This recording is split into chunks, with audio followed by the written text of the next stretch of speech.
know how do you drive with one foot? I don't know. Oh, no. I mean, I'm not very flexible, but this seems doable. Hey GQ, my name's Tim Harney. I'm a car fabricator, and you are watching The Breakdown.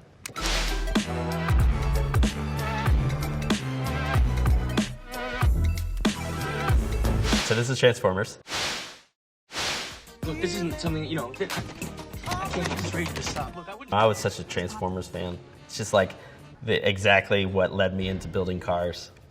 This is a huge engine. This engine would never belong in this crusty car. You can actually see there's like bead rolling on the side of the fender wells. Like, this is definitely never in that car. This is like photo edited in there. But that is a humongous, probably like a 500cc some odd engine. But those little guys sticking out, those are called independent throttle bodies. Each cylinder has its own carburetor. And those little squiggly lines on top, those are fuel lines.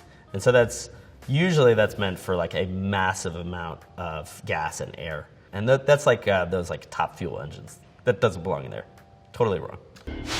Whoa, nice headers. You've got a high-rise double pump carburetor. That's pretty impressive, Sam.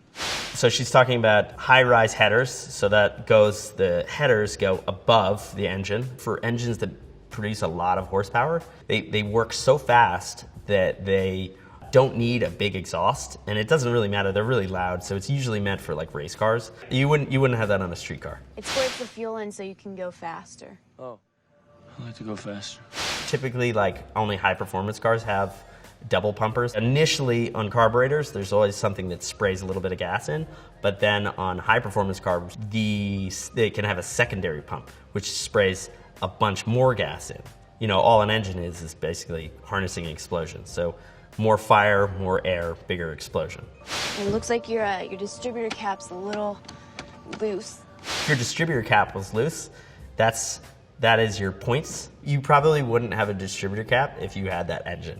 You would have electronic ignition or timing or something like that. You wouldn't have this huge big engine and then just have this like old antiquated distributor cap. But your distributor cap is basically this thing inside your engine. It's this round thing. It's what all the spark plugs go from. And inside is basically a little thing that spins, and each time it spins and hits this contact point is what sends the spark to the spark plug. Your car wouldn't be going anywhere. The distributor cap coming a little loose, that probably wouldn't happen. That huge engine fitting inside of that engine bay, it's pushing it, but probably could be. Other than that, it's actually fairly accurate.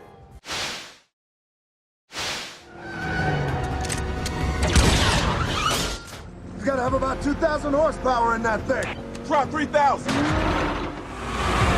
Try 5. Okay, let's rewind that. They think he has 5,000 horsepower, which is like ridiculous. His engine would be sticking out of his hood. It would be humongous. 5,000 horsepower is useless in a street car because you wouldn't get any traction. You need humongous tires.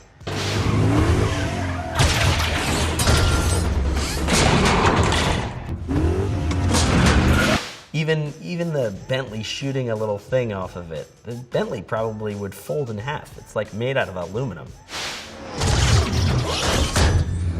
Stretch him out. Hold him. So the Rock is driving this International. That car would probably pull all the rest of those cars. So like that International is like a big diesel motor, and it's just like meant for hauling like 18-wheelers and, you know, like 40,000 pounds, and all of those cars, all they would do is just slip around, and that diesel engine would just yank all of those cars away. Your horsepower is only directly proportionate to your traction. If you have really big tires and really big rims and really small tires, you don't get a lot of traction. That's why like F1 cars have really big, thick tires.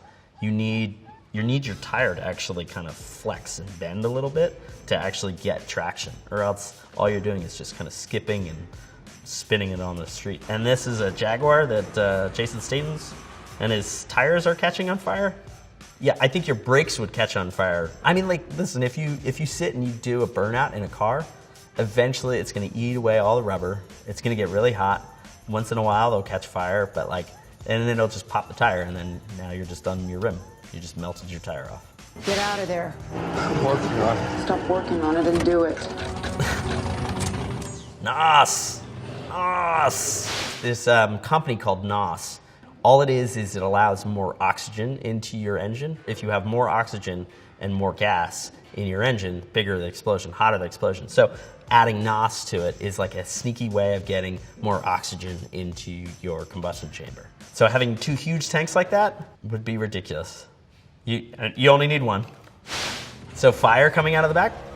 Yeah, that's reasonable. When you have fire that comes out of the back, that typically doesn't happen while you're accelerating. It happens while you're decelerating because some of the spent gases in your exhaust catch fire and then come out the back of the exhaust. Like if you ever seen a really fast car going down the highway and you'll see like a blip of fire coming to the back, that's usually because their mixture is a little off and they have a little residual gas in their exhaust. And so what's happened here is it's got tons of gas and air going into this 5,000 horsepower engine. That would mean that fire was happening inside the engine and then continually going down the exhaust, which is, needless to say, horrible thing for that to happen.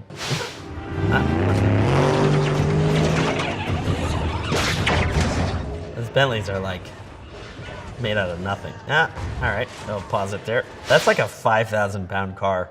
Flipping a 5,000 pound car is very, very difficult. I don't care how many like tethered what have yous. It's like next to impossible to flip a Bentley. Like you can drive it like a total asshole and it's not gonna, it just won't roll over. So flipping front way over, I'd say that's impossible.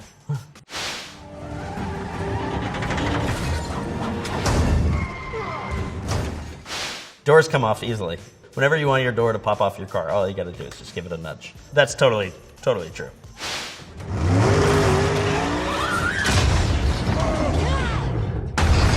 Yeah. Cars do that all the time. Yeah, cars flip this way all the time. Stationary, totally. I like that if on this freeze frame, it looks like his wheels are bent in. So like, whatever comes after this shot, if his car is still moving, that would be impossible. If you had your wheels bent like that, that would mean that your axles broke, or your rear end broke, or you're in a movie and it's not real. But anyways, okay, like. Oh, there it is. Yeah, look. So if you stop it, you can see on the bottom of the car, nothing is attached. So there's no subframe. This car has a frame, typically, and that car doesn't have a frame, which is weird. And it has no drive shaft, and it also looks like it has no engine. Oh, and then also, they CGI'd an exhaust that has a crisscross, which is good, but they like forgot some stuff. I like good movies, and Fast and Furious is not like a good movie, but it's terribly entertaining. If this is fueling somebody's imagination and this is inspiring, I think that's great. I mean, it actually, like, once upon a time, like when Fast and Furious 1 came out, it like revitalized the car industry. The United States was bedrocked in these like Mopar muscle cars, and you learn from your pop in the backyard and things, and now it became like what fuel injector sizes, and like, oh, I have an inline 4 and I have a turbo, and these movies helped that industry. Most everything in this whole scene is totally unrealistic. This is a clip from the first Fast and Furious. Yeah, my dad built her. 900 horses of Detroit muscle. All right, so he says 900 horsepower of Detroit muscle. That very well could be true. So what he's got on top is something called a Whipple supercharger. And then he's got what looks like a huge big block. It is like abnormally large supercharger. Superchargers essentially shoot compressed air into your combustion chamber. So when you add compressed gas, or rather colder compressed air and a lot of gas, you have a way bigger explosion. So if you've ever had like a campfire and you're sitting and you blow air underneath, that's what a compressor does, and especially that one. This was like the tough guy car. Like if you had like a supercharger, and the best part is like, there's no way to get that under your hood. So you'd have to cut out a hole. And then once upon a time, I think it was Dodge that had these things called the shaker hoods. But yeah, all of this stuff was real. And this car actually in real life is, I mean, it was a real car. And it really did have 900 horsepower. Know what she ran in Palmdale? No, what did she run? 9 seconds flat. 9-second flat car is like ridiculously fast. So he's talking about quarter mile times. Running your car in a quarter mile in 9 seconds, your car could run a 36-second mile. That's a fast car. You're going 145 miles an hour in a quarter of a mile. I doubt that that car could do that, but maybe. If it's a 9-second car, then that's amazing. Dad was driving it. So much torque, the chassis twisted coming off the line. So he's talking about there's so much torque in this that the chassis twists. That actually happens. Again, if you had 900 horsepower on that frame, which is like a dinky piece of steel, they just literally twist, and you'd see the car, it would just be like bent a little bit, or it would drive sideways down the road like this. It's weird. Torque is a better description of horsepower. And so when they're talking about torque in terms of how much foot-pounds torque a car has, that's a better description of how much power it has. So like if you have 900 horsepower car, but you can't get any traction, then your car doesn't have very much torque. Your engine has a lot of torque. Your car might not have a lot of torque. And like if you have too much torque on a car, it'll just lift up. That scene was surprisingly totally realistic. And even Paul Walker's reaction to that engine, just like, like dumbstruck. I'd be the same way.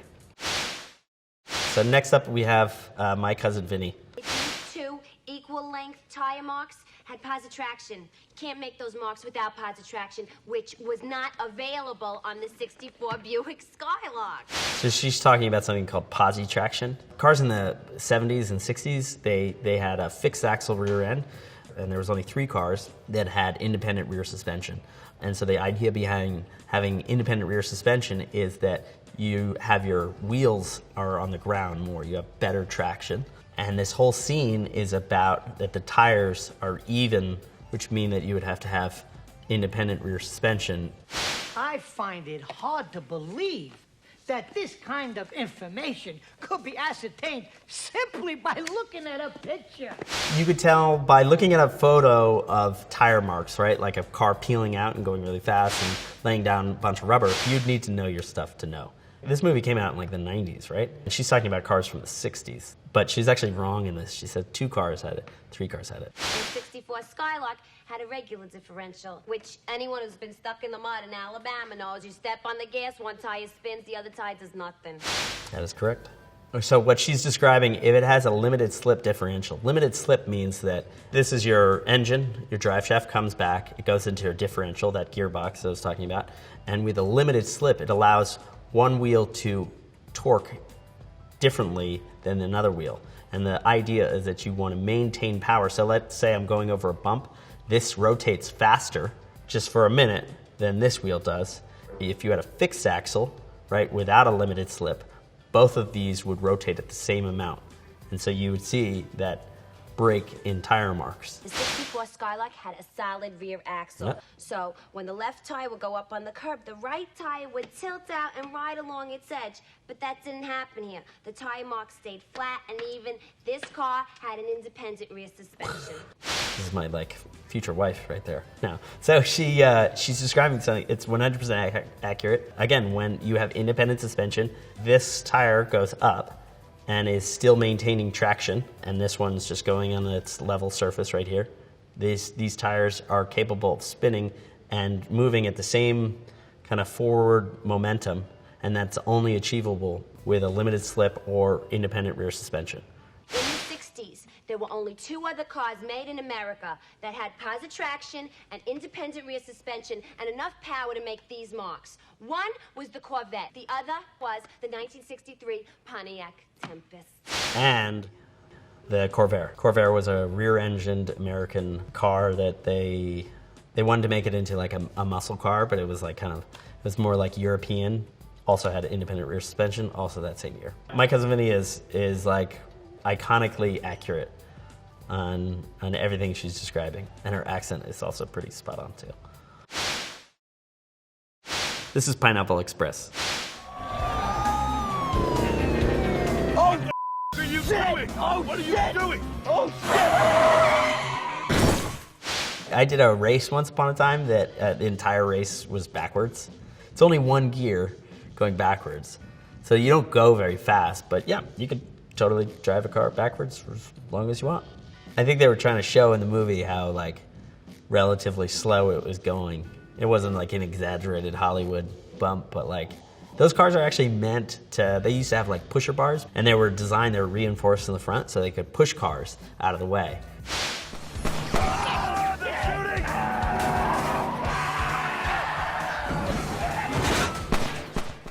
Most cars are made out of just like really thin 18 gauge steel, and so if you shoot a car, nothing would happen. It would just bounce around in the gas can. So, no, cars don't really explode anymore. Like if I were to take a gas tank of a car and light it, it would just shoot flames out of the top, but it wouldn't explode.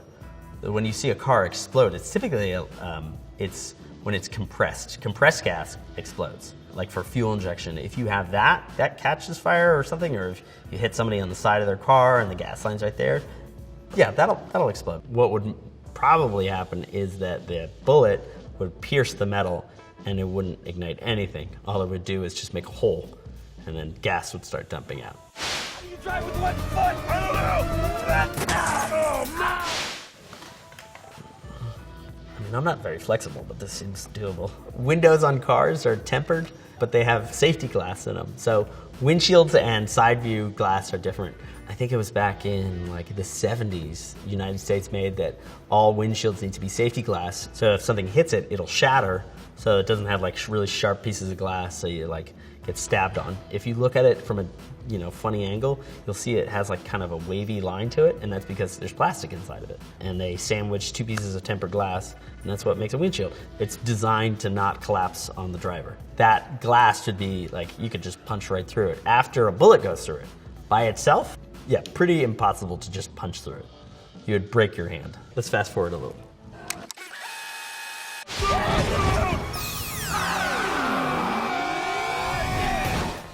Yeah, launching a car in the air, you gotta have like a ramp, and for the car to like stay perfect and land like that, a bazillion different things have to go right for that to happen. Typically your car, when you're accelerating, the rotating force of your car pitches it forward a little bit. Your car needs enough energy to go off and then gradually come down. So doing that off of a bag of garbage, probably not. Probably wouldn't work like that. And then airbags have this gas, this really shitty toxic gas inside, and that's what they explode on impact. It's just like this little trigger mechanism that happens in the front of the car. I don't think you would be like playfully like playing with it. Like it flings your arms out and it's supposed to inhibit your ability to move. That's the whole idea of it. So like him driving and just kind of like beating on it, that's not true. This is the movie Rat Race. Oh, he's driving this amazing Bronco. I forgot, this is actually a pretty good movie. If it's strong enough to just keep on going and pulling, then that's a tow rope that he's using. In theory, it should be able to do exactly what it's doing, which is yank it on up there. We put winches on off-road cars. Your winch should be more powerful than the poundage of your car. So if your car weighs 4,500 pounds, you should have a winch that is capable of pulling more than 4,500 pounds. So if you want to test that out, you just hook your car into a tree and you flick it on, and then your car goes hanging in the tree. Look, you can see there's like a little lift underneath the car.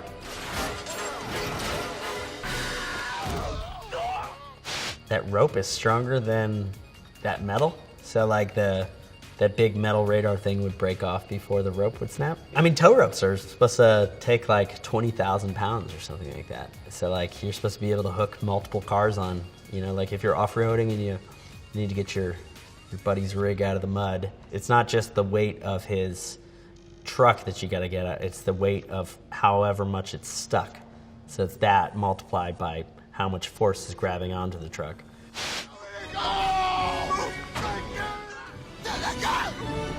Hanging from the steering wheel is totally possible. It goes through your firewall and then it goes to your steering box. That's metal on metal on metal, and there's many bolts that hold that in place. But that being said, race cars you have to remove the steering wheel typically because you got to get out of the car. By the underneath of that car, I think it's actually a real car, and I think they hoisted up a real car. It looked like there was like a little track system underneath the car that's probably for safety reasons, like, you know, just in case that rope did break, or maybe that rope isn't actually doing it. So this is absolutely ridiculous Hollywood kind of fantasy, but totally feasible. Next up we have X-Men Dark Phoenix. Oh. Sweet, there's all that tempered glass that I was talking about. I don't know about launching like that, but like, I would think that everything would just come to a dead stop. Typically to launch a car, you need something that's creating lift. So if you're gonna hit just on the edge of it, I would think that they would just hit and spin off. Let's rewind that. Okay, so it's up in the air, and then it now is spinning the other way, because it was spinning this way. So now it's spinning this way. All right, so it's already defied gravity, and now it's deciding to hit and roll over. It looks like they like might have really crashed a car and then just like stuck some cameras in there. 'Cause that looks really real. And if they didn't, that's amazing CGI or whatever. So this is going in 60 seconds.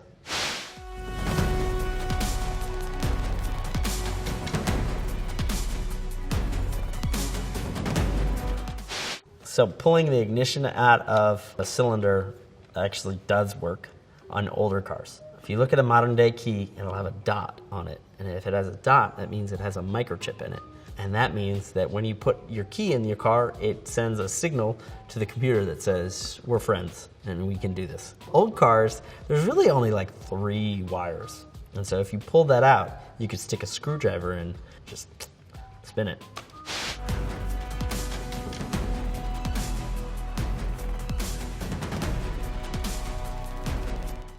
So, okay, so that car has a coded key, and what she's doing is she's sticking there is a Ferrari Recoding Key. It's really expensive. You only get it if you're a Ferrari dealership, and it's so you can recode keys.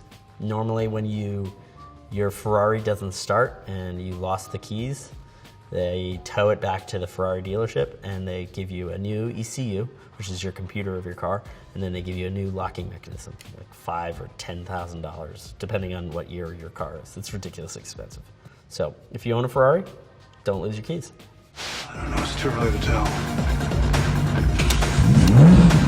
So she pressed a button, and that is a starter switch.